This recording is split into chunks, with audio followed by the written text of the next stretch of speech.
Oi, turma! Hoje na aula de português nós vamos falar sobre os verbos no imperativo. Nós vimos nas aulas anteriores o modo verbal indicativo e o subjuntivo. E hoje nós vamos estar falando do modo imperativo. Então vamos começar. O imperativo é um dos modos verbais, juntamente com o modo indicativo e o modo subjuntivo. Vamos relembrar que no modo indicativo, tá? Esses verbos do modo indicativo, ele é utilizado para exprimir um fato, ou então uma ação habitual em sua certeza, tá? Quando se refere ao presente, ao pretérito ou ao futuro. E nós aprendemos que o pretérito, nós temos o pretérito perfeito, o imperfeito, o pretérito mais que perfeito. Nós aprendemos que nós temos o futuro do presente, o futuro do pretérito.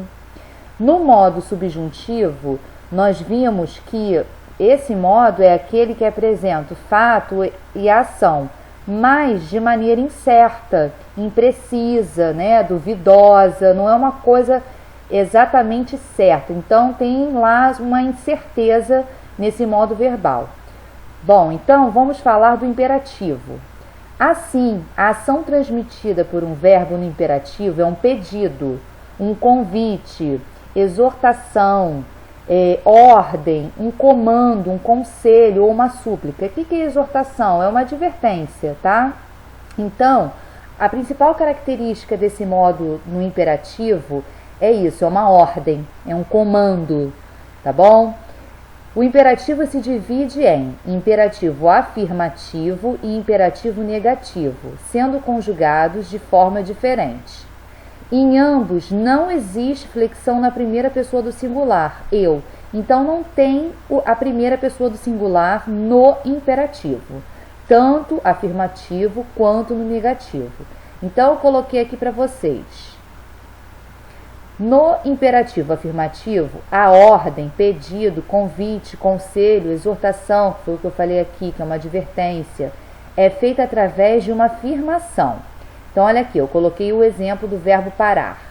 Para tu, pare você, paremos nós, parai vós, parem vocês.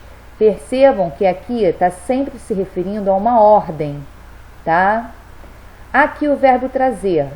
Traz tu, traga você, tragamos nós, trazei vós, tragam vocês. Outro exemplo, o verbo sair. Percebam também que aqui nós temos a primeira conjugação, que é o ar, segunda conjugação, que é o e a terceira conjugação, que é o ir, tá? Então, sai tu, saia você, saiamos nós, sai vós, saí vós, saiam vocês. E nós temos aqui o imperativo no negativo. No imperativo negativo, a ordem, pedido, convite, conselho, exortação é feita através de uma negação. Quando a gente fala em negação, nós estamos falando do não. Então, não pares tu, não pare você, não paremos nós, não pareis vós, não parem vocês, tá?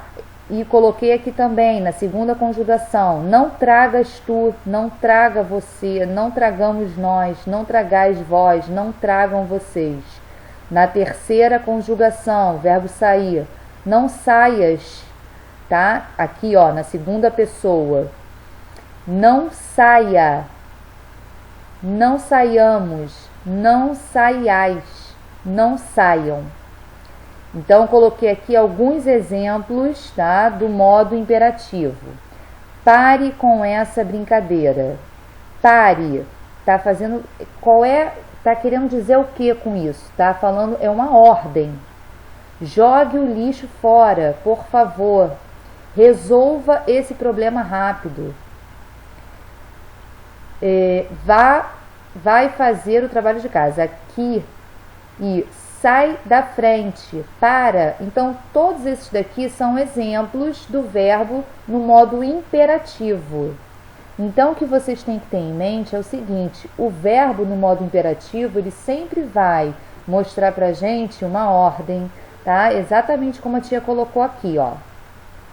Ele vai sempre falar pra gente que é uma ordem, um pedido, um convite, conselho, exortação, combinado? Então, eu coloquei aqui, ó, o exercício. Leia esta receita: biscoito de chocolate e nozes. Coloquei aqui os ingredientes, o modo de preparo e sublinhei os verbos que estão aqui. Ok, aí tem aqui no número 1, tem aqui a dica, né? Acrescente as nozes na hora em que for sovar a massa. Tá, então depois vocês vão ver aqui no número 1, identifique o modo em que as formas verbais identifique o modo em que estão as formas verbais destacadas no texto. Prestem atenção se está no imperativo, se está no subjuntivo, se tem algum verbo no indicativo. Então vocês têm que prestar atenção nisso, tá? Porque pode ter 2 verbos que estejam no indicativo, 4 verbos que estejam no imperativo e alguns no subjuntivo. Então vocês têm que saber qual é a forma verbal dos verbos. Então eu aconselho vocês a colocarem assim: eu achei que foi... alguns verbos estão na forma do imperativo. Aí escreve imperativo e escreve os verbos que estão. Tem imperativo e subjuntivo. Então escreve imperativo, escreve os verbos. Subjuntivo, escreve os verbos que estão no subjuntivo. Combinado? No número 2, vocês vão completar as frases a seguir com os verbos entre parênteses. Eles têm que estar conjugados no modo imperativo e na pessoa que se pede. Então tá aqui o verbo fazer e a pessoa, vocês. Então aqui, quando vocês forem completar, vocês têm que colocar o verbo fazer no imperativo na pessoa que está aqui, tá? Para vocês poderem colocar tudo certinho, tá? E aqui a continuação das frases. Vocês vão copiar esses exercícios, a explicação e os exercícios no caderno de português, tá bom? Essa é a tarefa de hoje da nossa aula de português, tá? Um beijo!